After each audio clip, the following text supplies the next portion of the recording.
For a very long time to come, the year 2014 will remain indelible in the annals of Nigeria for its multifaceted significance. On the 1st of January 2014, Nigeria attained its first century of nationhood. This is a rare feat not given to many countries.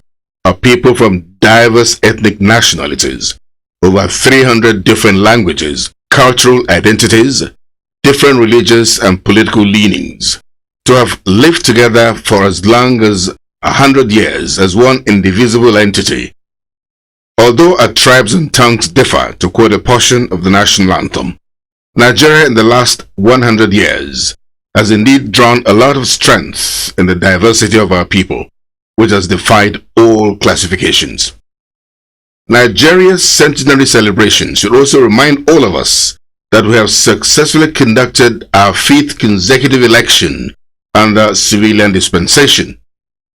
Nigeria's influence in the international community is growing by the day as an emerging powerhouse in world affairs, whose principles are anchored primarily on Africa as the centerpiece of Nigeria's foreign policy.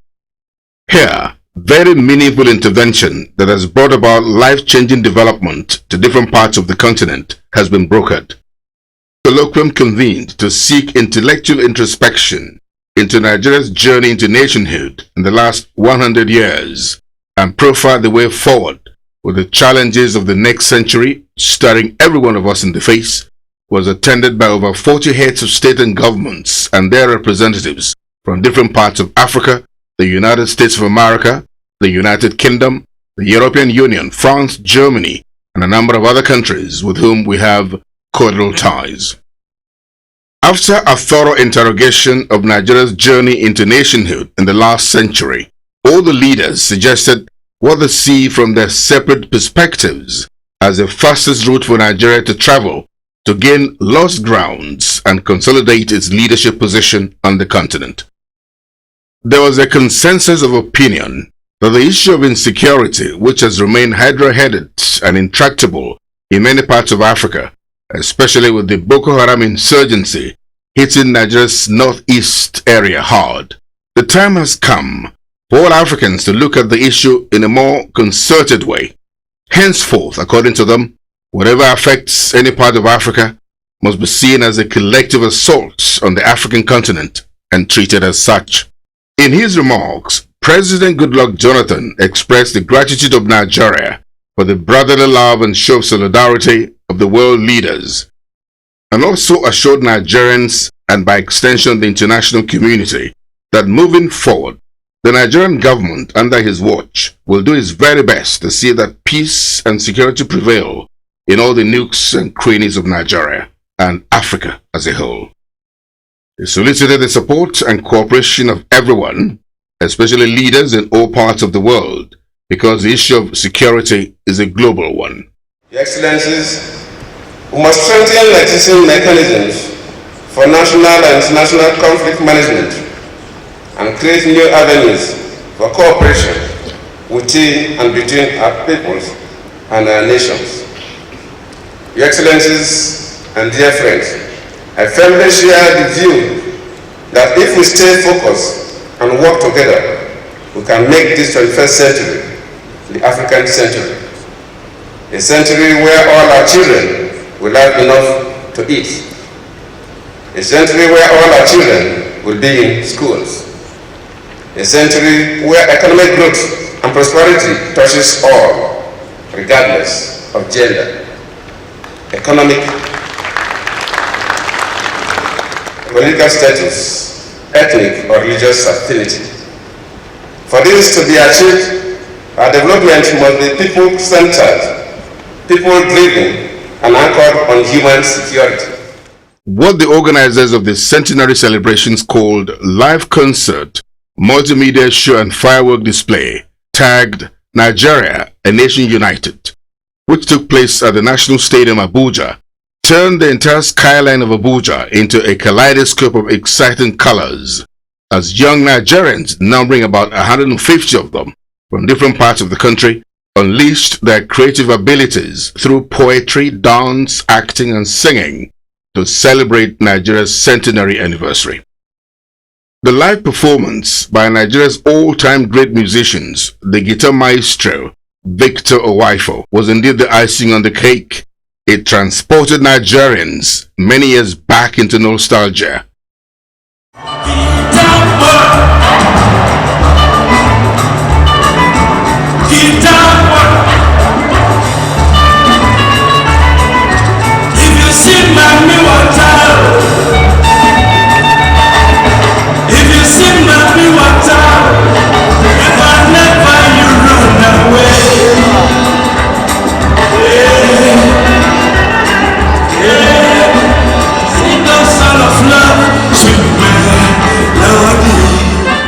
The Centenary Dinner and Awards, which took place at the Presidential Villa Abuja, was attended by all Nigerian heads of state and leaders, their spouses, past vice presidents or representatives and relations of past Nigerian leaders, as well as the President of Sierra Leone, Deputy Prime Minister of Kenya, and President Joyce Banda of Malawi.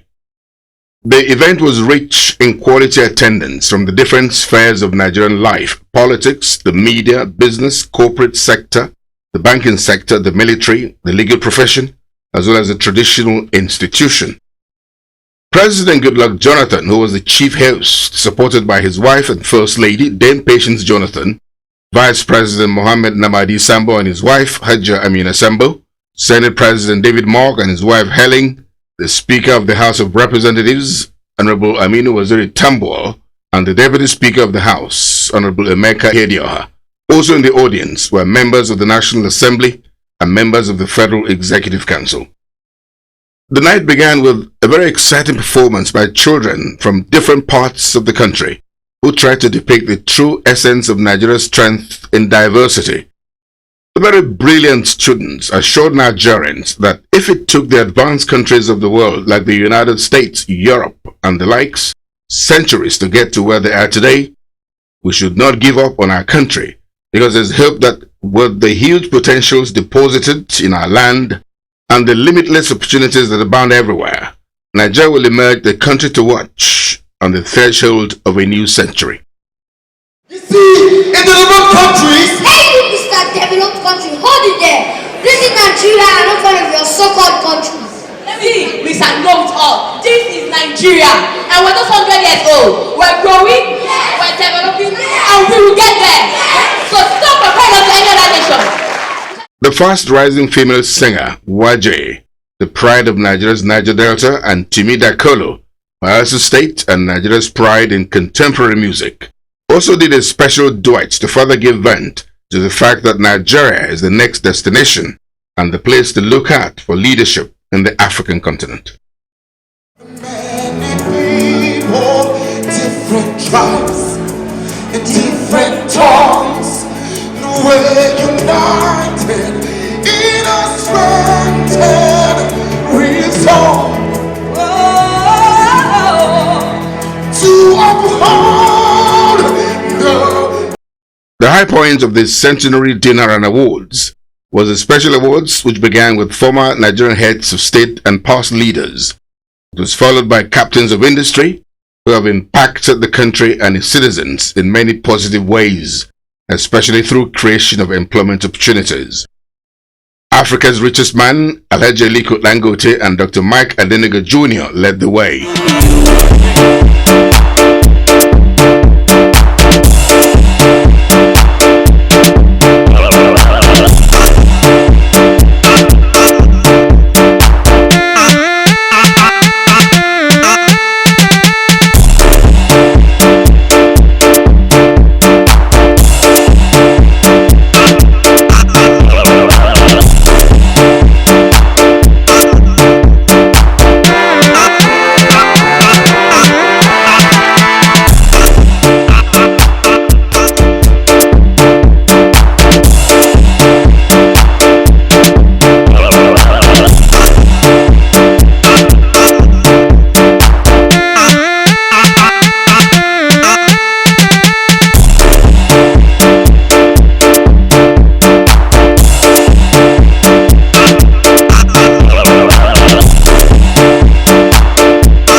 Some past Nigerian leaders who were given posthumous awards were represented.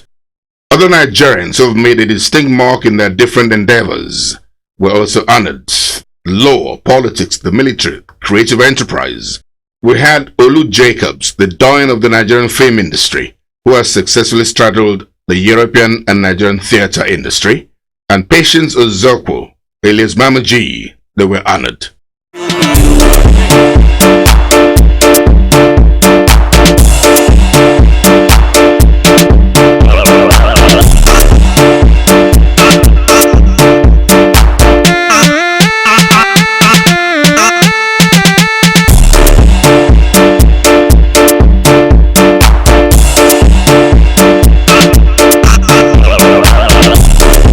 First Nigerian to win a medal at the Olympic Games, policewoman Chioma Ajonwa, as well as the first Nigerian female pilot, were also honored.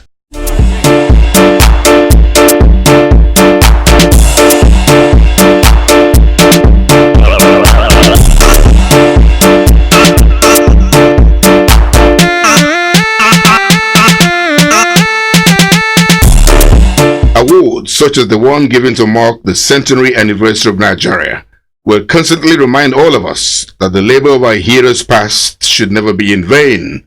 They'll also serve as a constant reminder that the searchlight is beamed on all of us to be at our very best in whatever we're doing, because someday it will be our turn to be honored. Activities lined up to celebrate the attainment of Nigeria's centenary anniversary were rounded off with a church service that took place at the National Worship Center, Abuja. In attendance at the service were President Goodluck Jonathan and his wife, the First Lady, Dame Patience Jonathan, Senate President David Mark and wife Helen, Deputy Speaker, House of Representatives, Honorable Emeka Ihedioha, former heads of state, General Yakubu Gowon and Chief Ernest Shoneko, to Tony Aneni, PDP Chairman, Board of Trustees, members of the National Assembly, ministers, governors, and other top government functionaries also graced the event. The Chief of Defense Staff, Air Marshal Alex Bade, Chief of Air Staff, Air Vice Marshal Adeshola Amusu, as well as clergymen from different Christian denominations were also in attendance at the service. Different choir groups performed at the event before the sermon was preached by Reverend Sunday Olamakinde, the immediate past prelate of the Methodist Church of Nigeria.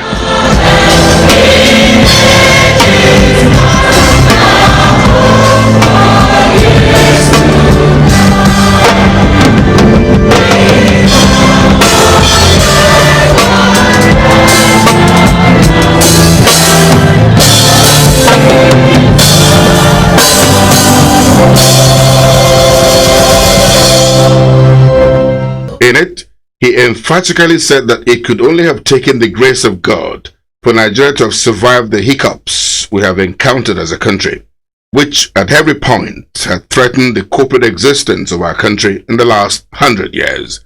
He submitted that there's indeed a better tomorrow awaiting Nigeria as we march with hope into a brand new century. Reverend Olamakinde said that all Nigerians must rise up to support the government and the security agencies to fight the Boko Haram insurgency to a standstill. We need to sit down as Nigerians with our different diversities and talk and agree on a common goal, common values, common interests. We don't have common values for Nigeria. We don't have common interests for Nigeria. We don't have the same goal for Nigeria. And people say to judge war is better than to war. We are going to war. It has not solved our problems. And let me tell you, I'm not praying for any other civil war in Nigeria. Bishop David Oyedepo and other men of God from different Christian denominations took part in intercessory prayers for the president, the judiciary, the legislature, the executive, and other arms of the Nigerian government. The killings that go on day and night, the kidnappings in the south, the robberies all across the nation. Before our eyes, we will cease as the dream of the night. Nigeria shall not crash. The Nigerian protest shall not fail. The future of our children shall be preserved. In President Goodluck Jonathan's remarks at the church service, He once again congratulated all Nigerians on the occasion of our centenary celebrations, reiterating the fact that we all have every reason to celebrate 100 years in the life of our country as we look forward with great expectations to a better future in the new century. He advised Nigerians to endeavor to harness all the opportunities that abound in our country so that we can take our rightful place in the Committee of World Affairs. President Goodluck Jonathan pleaded with all Nigerians to join hands to wage a relentless war against insurgency, which should be seen as the #1 enemy of Nigeria. President Goodluck Jonathan wished everyone a happy centenary anniversary. As we round up our centenary celebration, I have only one appeal to make to all Nigerians, all of us. A few days ago, all our leaders gathered and the nation honored them for their labor of love. I see a new Nigeria filled with love. I see a new Nigeria with great determination. I see a new Nigeria with passion. I appeal to all of us to show love more than ever before to one another, regardless of tribe, religion, or race. Let us show love, even when it hurts most. For our lives will be more fulfilled, giving love to others.